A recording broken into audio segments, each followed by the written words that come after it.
है guys, this is Yogesh Agrawal. स्वागत है आपका हमारे चैनल फ्लोमैथ के अंदर। Welcome to Flowmath. So guys, आज था बी टेक का 2 सितंबर पे जेई मेंस का पेपर।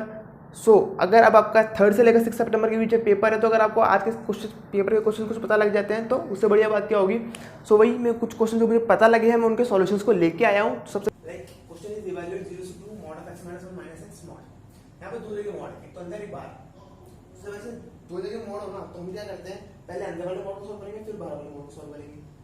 अंदर वाले मॉड को अगर मैं fx बोलता हूँ, नाउ लिमिट इज 0 to 2 में देखेंगे तो मैं इसको कैसे ब्रेक कर सकता हूँ। अगर मेरा x जब 0 से 1 के बीच में रहेगा और मेरा x जब 1 से लेकर 2 के बीच में रहेगा, 0 से 1 के बीच में रहेगा तो x minus 1 is negative quantity, और जब मॉड के अंदर नेगेटिव क्वांटिटी उसको पॉजिटिव करने के लिए हम मॉड की जगह एक और नेगेटिव लगा देते हैं। ठीक है, 1 से 2 है तो it will B x minus negative. Now 0 से 2 minus of x minus 1 minus x mod. This is when limit is 0 to 1, and for 1 to 2 it will be minus of x minus 1 minus x mod dx. Now 0 to 1 minus 2x plus 1 mod dx plus 1 to 2 x will cancel x, so it will be simply dx. And whose integration will be 1, right? Now अब इस quantity को अगर हम देखें तो minus 2x plus 1 mod के अंदर है, तो हम क्या करेंगे, माइनस 2x प्लस 1 को 0 के इक्वल रख देंगे, और यहाँ से हमें x इक्वल टू हाफ मिल जाएगा। x इक्वल टू हाफ मिल गया तो हाफ के हाफ पॉजिटिव और हाफ से नेगेटिव में इसकी जो लिमिट होगी वो ब्रेक होगी। ठीक है ना। लाइक अगर मैं इस फंक्शन को gx बोलता हूँ, again suppose my gx is mod of minus 2x plus 1 minus 2x plus 1, so it will be, now जब x हाफ से लेस है, जब x 0 से हाफ के बीच में है, तो ये वाली क्वांटिटी क्या होगी, 0 से हाफ के बीच में है, तो जो 2x होगा वो हमेशा जो आएगा वो 1 से कम आएगा। 1 से कम आएगा तो 1 से अगर मैं नेगेटिव कुछ माइनस करूंगा तो पॉजिटिव बन जाएगा। सो इसमें सेम रहेगा। ठीक है guys, minus 2x plus 1 0 to half। now जब हाफ से 1 होगा, जब x हाफ से 1 होगा तब क्या होगा, x हाफ से 1 होगा तो ये हाफ से मतलब x हाफ है, अगर x हाफ होगा तो माइनस 1 प्लस 1 0, यहाँ पे 0 बन रहा है। और अब हाफ से कुछ बड़े वैल्यू रखूंगा तो माइनस नेगेटिव नेगेटिव, मतलब फिर ये वाला पूरा क्वांटिटी नेगेटिव, तो मॉड को पॉजिटिव करने के लिए पूरे के बाहर नेगेटिव रख देंगे। सो नाउ अभी दोबारा ब्रेक होगा,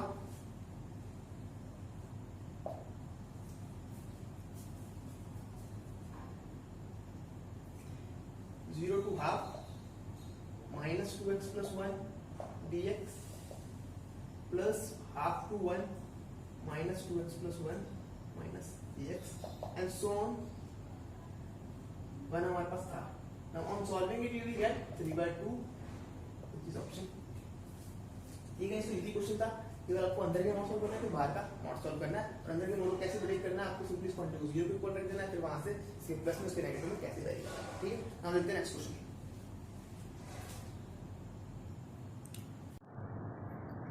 So guys, next question is, if 1 plus sin x upon 1 plus y divided by dx equals to minus cos x, such that y of 0 is equals to 1 and y of pi is equals to a, and dy by dx at x equals to pi is equals to b, we have to tell then a comma b is equals to from the given options। now dy upon 1 plus y और 1 plus sin x अगर मैं इधर ले जाता हूँ तो हमें दिख रहा है कि dy मतलब वेरिएबल से पूरा एक फंक्शन ऑफ इधर, एक फंक्शन ऑफ x इधर, so it can be easily done by function of y and one can do it by linear differential equation also, right? So integration now it will be ln 1 plus y ln 1 plus sin x in negative plus c। so I can take it as ln c। ln c बुरा नहीं मानता बिल्कुल भी, आप चाहे उसको कुछ भी ले लें। ठीक है, so it will be c by 1 plus sin x, now c by 1 plus sin x। so y of 0 is equals to 1, y of 0 is equals to 1, so when I will put x equals to 0 I will get y is equals to 1। so x equals to 0, y is equals to 1, so 2c 1 plus sin of 0, sin of 0 is again 0, so c will get c is equals to 2 from here, so c is equals to 2। now from here 1 plus y is equals to 2 by 1 plus sin x, so y of pi is equals to a. Y of pi, when I will put x equals to pi, I will get y is equals to a. So means 1 plus a, 2 by 1 plus sin pi. Sin pi is 0. Sin pi is 0, so a is equals to 1. Right. Now a is equals to 1. So this option is cut, this option is cut. Now first and second options. Now for dy by dx, what will be dy by dx? Dy by dx is minus 2 by 1 plus sin x whole square cos x. Now dy by dx at x equals to pi. Dy by dx at x equals to pi. It will be minus 2 cos pi. 1 plus sin pi is again sin pi is 0, so it will be 1 simple. Minus cos pi is minus 1, so it will be 2. So we get a comma b is equals to 2. Means a comma b is 1 comma 2. So option first is correct. Now we will see next question. So guys, next question is length of perpendicular from point 1 comma 3 by 2 comma 2 to the plane 2x minus 2y plus 4z plus 5 is equals to 0. So हमें length of perpendicular बताना है from the point 1 comma 3 by 2 comma 2. So साथ में foot of perpendicular बताना है, length and foot of perpendicular. Right. ठीक है, ये foot of perpendicular given है हमें. सो सपोज कोई भी प्लेन है, ये कोई भी पॉइंट है, इस पॉइंट को कोऑर्डिनेट्स क्या है 1 comma 3 by 2 comma 2. Equation of plane is 2x minus 2y plus 4z plus 5 is equals to 0. Right, हमें यहाँ से परपेंडिकुलर डाल रहे हैं, तो हमें जो कोऑर्डिनेट्स होंगे, suppose it is A that is B, so हमें बी के कोऑर्डिनेट्स भी बताना है कि बी के कोऑर्डिनेट्स क्या होंगे, साथ में ही हमें जो डिस्टेंस है वो भी बताना है. सो नाउ डिस्टेंस के लिए सिंपल सा एक फॉर्मूला होता है हमारे पास, ax1 plus by1 plus cz1 minus d upon under the root a square plus b square plus c square all over. So where a, b, c are the direction ratios of plane and x1, y1, z1 is the point from whose distance is to be determined.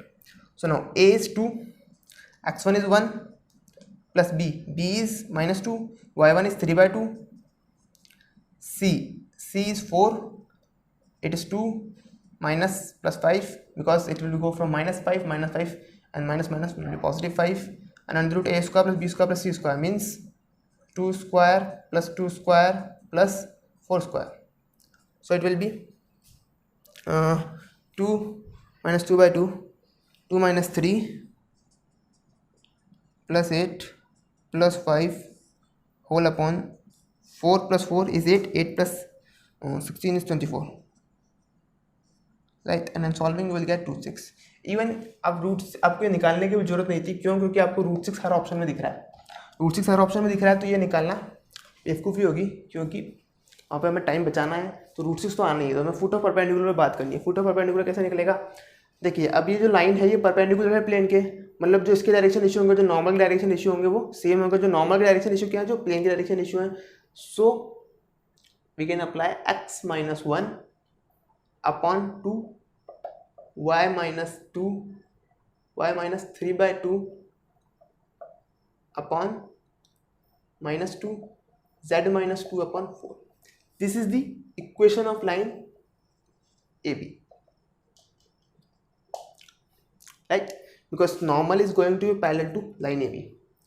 Now finding out its general form will give us x equals to 2 lambda plus 1, y is equals to minus 2 lambda plus 3 by 2, z is equals to 4 lambda plus 2. It is any general point on this line, and if this general point satisfies the equation of plane, so this point will lie on, this will give us point P. So directly substituting the value of x by z twice of 2 lambda plus 1 in the plane equation, minus of 2 minus 2 lambda plus 3 by 2 plus 4z, 4 means 4 lambda plus 2 plus 5 is equals to 0. On solving we will get lambda is equals to minus half, so x will be 0, y will be 5 by 2, z will be 0. So answer is 0,5 by 2, 0. So the next question is solution of equation sin inverse 6x plus sin inverse 6 root 3x equals to minus pi by 2. So now अब देखो इस question को है ना, अगर आप ऐसे solve करने बैठोगे ना तो भी आ जाएगा, और अगर आपने इसको डायरेक्टली सॉल्यूशन डाल दिया, क्योंकि हमें सॉल्यूशन पूछ रहा है, सॉल्यूशन कौन सा होता है जो इक्वेशन को सेटिस्फाई कर दे, मतलब अगर मैं एक्स की जगह इनमें से कोई सी वैल्यू डालूँ वो सेटिस्फाई कर दे अगर मेरे क्वेश्चन को, तो फिर वो उसका सॉल्यूशन बन जाएगा। अब प्लस माइनस 1/12 है, तो मतलब प्लस 1/12 माइनस 1/12 दोनों सेटिस्फाई करेंगे जब तो दोनों सोल्यूशन हो जाएंगे। अगर इन दोनों में से कोई एक ही सोल्यूशन सेटिस्फाई करेगा तो एक ही सोल्यूशन होगा, अगर ये तीनों सेटिस्फाई नहीं करते तो नन ऑफ दिस। तो सबसे पहले 1/12 चेक करते हैं। Sine inverse 6/12 plus sine inverse 6√3/12, we should get it -π/2। अगर हमें -π/2 मिलता है तो ये सॉल्यूशन हो जाएगा इक्वेशन का। So now sine inverse 1/2 plus sine inverse √3/2 is equals to -π/2. now sin inverse half is π/6, it is π/3, दोनों ऐड होंगे और आप कैसे -π/2 दे सकते हैं, not possible. So 1/12 is not solution. अगर ये नहीं है तो ये करके ये भी कैंसिल हो गया। नाउ बचा क्या ये, अगर ये भी सेटिस्फाई नहीं करेगा तो none of this. So sine inverse 6 -1/12 plus sine inverse 6√3 -1/12, right? So we should get it as -π/2. now sin inverse minus half, it will be minus sin inverse half means -π/6, it will be minus sin inverse √3/2, so it will be -π/3, and on taking LCM 6 minus pi minus 2π will give us -π/2. so it satisfies the equation, hence it is the solution। ठीक है, 5 से 10 second का question था केवल ये। ठीक है, next question. So guys next question is area enclosed by the region given by mod x/2 plus mod y/2 greater than equals to 1 and x²/4 plus y²/9 less than equals to 1। सो ये दिख रही होगी equation of line है, ठीक है, but ये केवल एक लाइन नहीं है, ये 4 लाइन है। कितनी? 4 लाइन। आप mod x की जगह x/2 माइनस x/2 y/2 की जगह positive y/2 and negative y/2 ऐसे करके 4 लाइनें बन जाएगी ये। ठीक है ना, ग्रेटर देन इक्वल्स टू 1 लेना है हमें, x²/4 plus y²/9 less than equals to 1। So अब इसका फिगर बनाते हैं। ठीक है, x²/4 plus y²/9, so major axis के ऊपर 2, 0 and -2, then 0, 3 and 0, -3. So it will be our ellipse, right? This is our ellipse. Now x/2 plus y/3 is equals to 1. So if I take both positive, x/2 plus y/3 equals to positive 1. So when I will x equals to 0, I will get y is equals to 3, and when I will put y is equals to 0, I will get x equals to 2. So it is this line, right? And second is x/2 minus y/3 is equals to 1. So when I will put y is equals to 0, I will get x equals to 2, but when I will put x equals to 2, I will get x equals to 0, I will get y is equals to -3. So it will pass from here, right? Now minus x/2 plus y/3, ठीक है, simply आपको दिख रहा होगा x positive है y negative है, x positive 4 positive होता है y नेगेटिव होता है 4 कोऑर्डिनेट के अंदर। तो इसमें हो गया अगर अब यहाँ पे x नेगेटिव है y पॉजिटिव है, so it will B from here, and when minus x/2 and minus y/3 is equals to 1, so it will be from third quadrant. So now what is the region? Region is x²/4 plus y² is less than equals to 1, means हमें ellipse के अंदर वाला part लेना है। ठीक है, और x/2 plus y/3 should be less than equals greater than equals to 1, मतलब हमें इस लाइन के इधर वाला पार्ट लेना है। ठीक है, तो ये वाला एरिया शेड हो गया। Now x/2 minus y/3 greater than equals to 1, so हमें ये वाला पार्ट लेना है दोबारा से, and then again minus x/2 plus y/3 is equals to 1 less than, so हमें दोबारा से ये वाला पार्ट लेना है। ठीक है, तो अब अंडरस्टैंड है कि फोर्थ वाला पार्ट ये वाला होगा, बट फिर भी एक बार देख लो आप कि लेस देन इक्वल्स टू 1 है, so greater than equals to 1 है, सो आप ये वाला पार्ट देने वाले हो। सो नाउ अब हमें इस रीजन का एरिया निकालना है, इन चारों रीजन का। सो अगर मैं एरिया ऑफ एलिप्स मेरे पास हो माइनस एरिया फिर जो भी फिगर बन रहा है वो कर दूं, तो मेरे पास ये जो रीजन है हमारा रिक्वायर्ड रीजन है उसका एरिया आ जाएगा। नाउ एरिया ऑफ ये जो रीजन, ये जो फिगर बन रहा है हमारे पास, इसका एरिया कैसे निकलेगा? इसका एरिया अगर हम देखें तो ये है क्या, -2,0 2,0 means it is total 4 centimetre and 0,3 0,3 so it is total 6 centimetre and then 2,0 0,3 अगर हम डिस्टेंस फॉर्मूला लगाएंगे यहाँ पे यहाँ पे यहाँ पे और यहाँ पे, तो ये सारी साइड्स जो हैं वो सेम आएंगी। डायगोनल्स अलग हैं, साइड सेम है, so it is a rhombus. And rhombus का एरिया कैसे दिया जाता है? Area of rhombus is given as half of d1 into d2 means half of 4 into 6, so it is 2 2 6 12, so area of rhombus is 12। Now 12, अब area of ellipse, अब area of ellipse के लिए हम ये जो होता है स्टैंडर्ड फॉर्मूला आपको याद होना चाहिए वहाँ पे, बाकी आप निकालने बैठे को थोड़ा लंबा पड़ेगा, ठीक है ना। यहाँ से एक स्ट्रिप डालेंगे 0 से π/2 4 टाइम्स करेंगे उसको, फिर y को हम x की टर्म में लाएंगे, सो वो काफ़ी बड़ा हो जाएगा।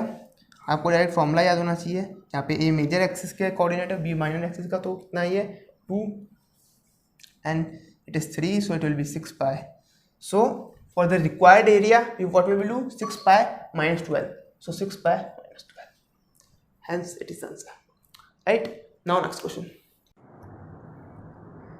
So next question is Px is a polynomial of degree 3 which have maximum value 8 at x equals to 1 and minimum at 6 at x equals to 2 and we have to find p of 0। मतलब हमें polynomial ही find करना है, ठीक है, उसकी 0 पे value क्या होगी। सो अगर Px polynomial है डिग्री 3 का, तो उसका जो डेरिवेटिव होगा वो कितने डिग्री का polynomial होगा? वो होगा 2 डिग्री का polynomial। और मैक्सिमम वैल्यू अटेंड कर रहा है x इक्वल्स टू 1 पे और मिनिमम वैल्यू अटेंड कर रहा है x इक्वल्स टू 2 पे। मतलब 1 और 2 क्या है? Critical points. क्रिटिकल पॉइंट्स हमें कब मिलते हैं? जब हमारे पास कोई पॉलिनोमियल हो, उसको हम डिफ्रेंशिएट करें और उसको 0 रखें और जिसके रूट्स होंगे वही हमारे लिए क्या होंगे? क्रिटिकल पॉइंट्स होंगे, ठीक है, जहाँ पे मैक्सिमम और मिनिमा होगा। सो मतलब यहाँ पे क्या है, इसके जो रूट्स हैं पी डैश एक्स के वो क्या है? 1 और 2। सो lambda of x - 1 x - 2,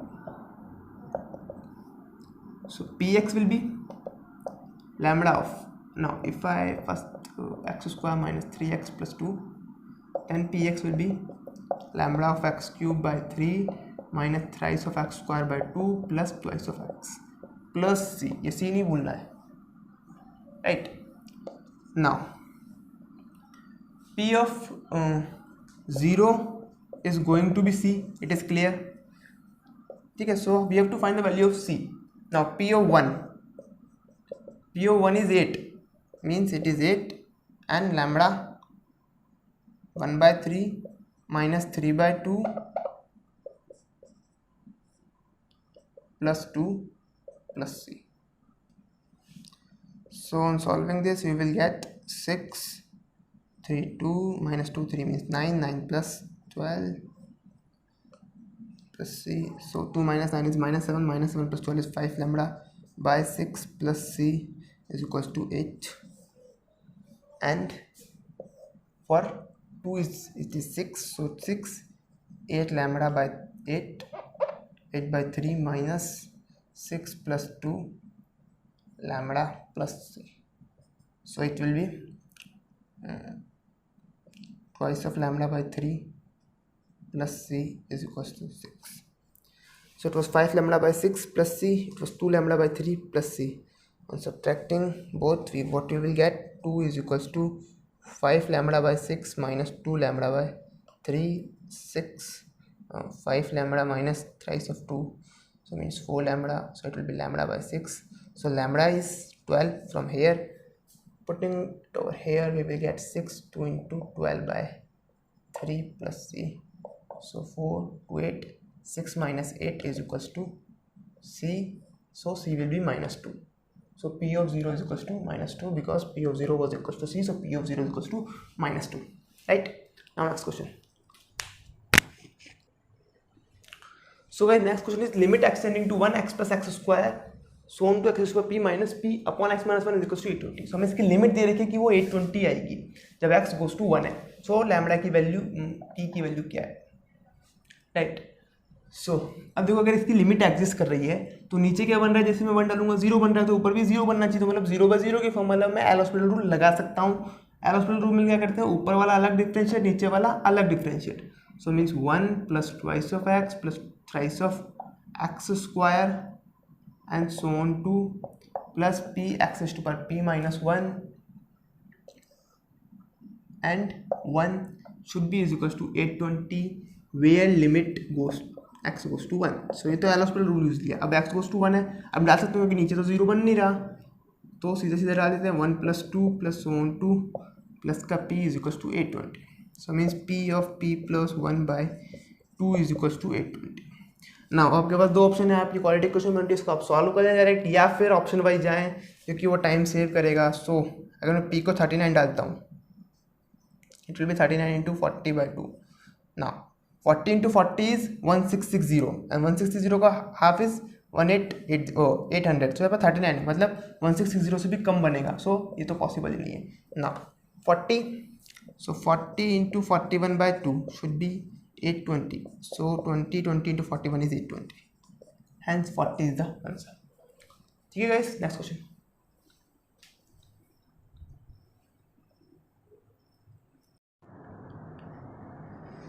So guys, next question is box first contain 30 cards marked from 1 to 30 and box 2 contains 20 cards marked from 31 to 50. A box is selected and a card is drawn if a number of on the card is non-prime. ठीक है, non-prime, then what is the probability that it came from box first? सो क्या है, condition क्या है कि box first है, इसके अंदर 30 कार्ड्स हैं, ठीक है ना, 1 to 30 मार्क्ड है। बॉक्स 2 है, इसके अंदर 31 to 50 मार्क्ड, मतलब 20 कार्ड्स हैं टोटल। एंड एक नंबर सिलेक्ट किया गया जिसका जो है कार्ड पे नॉन प्राइम है। Then what is the probability that it came from box first. ठीक है, सो देखो ये जो है सीधा सा क्वेश्चन है बेस थ्योरम का। तो पहले तो हम पता लगा लें कितने प्राइम नंबर होते हैं 1 to लेकर 50 के बीच में। ठीक है, तो 2, 3, 5, 7, 11, 13, 17, 19, 23, 29, 31, 37, 41, 43, 47। So it is 1, 2, 3, 4, 5, 6, 7, 8, 9, 10, 11, 12, 13, 14, 15। So total 15 prime numbers होते हैं हमारे पास में। अगर 15 प्राइम नंबर्स हैं तो 1 to लेकर 30 हमारे पास इसके अंदर, तो 1 to लेकर 30 के बीच में, मतलब यहाँ तक कितने हो गए, 1, 2, 3, 4, 5। मीन्स यहाँ पे जो है 10 प्राइम है, मीन्स रिमेनिंग 20 जो है वो नॉन प्राइम है, और यहाँ पे 5 प्राइम है, मीन्स रिमेनिंग 15 जो है वो नॉन प्राइम है। नाउ अब इसको कैसे करेंगे इस सवाल को करने के लिए। So guys now if B1 is the event to choose box B1, so probability of B1 will be half and similarly probability of B2 that box 2 has been chosen it will also be half, both are equally likely. Now suppose A is the event of choosing a non prime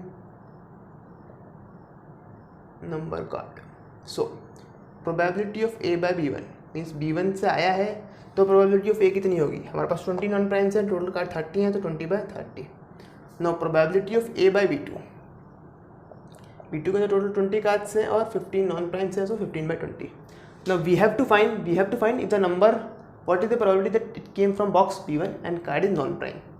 so it will be simply probability of B1 by A, which is given as probability of A into probability of A by B1, or probability of B1 into probability of A by B1, so on to probability of B1 into probability of A by B1 plus probability of B2 into probability of A by B2, right? So probability of B1 is half, probability of A by B1 is 20/30 and half into 20/30 plus half into 15/20. And on solving you will get 8/70, right? So 8/17 is the answer. ठीक है guys, तो ये तो कुछ question जो मेरे पास आए थे। अगर आपके पास और भी कोई क्वेश्चन हो, आपको पूछने हो, तो आप मुझे कमेंट सेक्शन में पूछ सकते हैं। ठीक है guys, all the best for your exams. Thank you.